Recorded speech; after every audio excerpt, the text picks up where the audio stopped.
Bonjour à tous, je continue à vous partager des extraits du livre du cardinal Ouellette, Mystère et sacrement de l'amour. Le sacrement de mariage, paradigme de la sacramentalité de l'Église. Tous les sacrements de la Nouvelle Alliance trouvent en un certain sens leur prototype dans le mariage en tant que sacrement primordial. Les sacrements sont des dons du Christ époux que l'Église épouse accueille dans la foi pour engendrer, alimenter et faire croître la vie de ses enfants. Le mariage, sacrement primordial. L'homme apparaît dans le monde visible comme la manifestation la plus haute du don divin parce qu'il porte en lui la dimension intérieure du don. Ainsi, dans cette dimension se constitue un sacrement primordial, entendu comme signe qui transmet efficacement dans le monde visible le mystère invisible caché en Dieu de toute éternité. Par sa corporéité, par sa masculinité et par sa féminité, l'être humain devient signe visible de l'économie, de la vérité et de l'amour qui ont leur source en Dieu lui-même. Le couple, image de Dieu. La réciprocité masculin-féminin, à l'image de Dieu, permet à l'homme de le représenter sur la terre et de l'imiter en participant à son pouvoir créateur.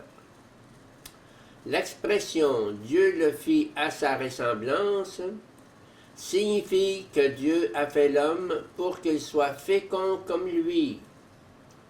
Dieu n'est réfléchi que dans l'humanité en tant que communauté. Dieu crée l'homme à son image en vue d'un échange avec lui, donc en vue de l'alliance qui s'exprime tout particulièrement dans l'histoire d'Israël et qui culmine dans le Christ. Le couple sacrement primordial selon Jean-Paul II. La femme est un autre moi dans leur commune humanité. Dès le début, ils apparaissent comme l'unité des deux. Et cela signifie qu'est dépassée la solitude originelle, dans laquelle l'homme ne trouve pas une aide qui lui soit assortie. La différence des sectes apparaît donc comme propre au caractère originel de l'imago Dei. Pardon. Le concept de sacrement primordial trouve sa justification théologique dans ce que le Créateur a institué le rapport homme-femme en vue de l'alliance dans le Fils bien-aimé et l'a béni depuis les origines par une fécondité naturelle et surnaturelle venant de la grâce du Rédempteur. Le christocentrisme de la création est donc la raison théologique la plus profonde de la sacramentalité primordiale du mariage.